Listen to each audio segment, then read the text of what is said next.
बाबा जी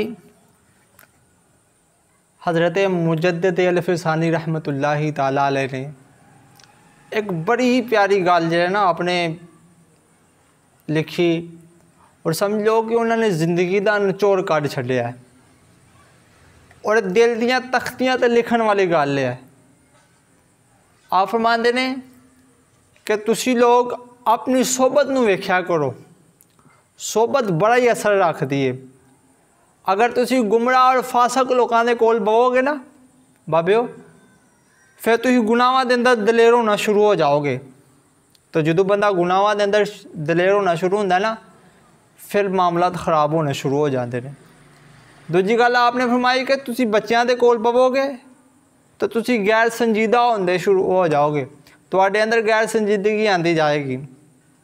अगर तुसी बादशाह के कोल बवोगे, अमीरा लोगों के कोल बवोगे, सरदारां दे कोल बवोगे तो तुहाडे अंदर तकब्बर आएगा, तुसी तकब्बर नूं सीखते जाओगे। फिर अगे फरमाते ने अगर तुसी फ़कीरां कोल बवोगे, फुकरा दे कोल बवोगे है तो तुहाडे अंदर आजज़ी आएगी, आजज़ी सीखते जाओगे। अपनी सोबत का ख्याल रखो, जिन्नी तुहाडी सोबत अच्छी होएगी उन्ने तुहाडे लोग भी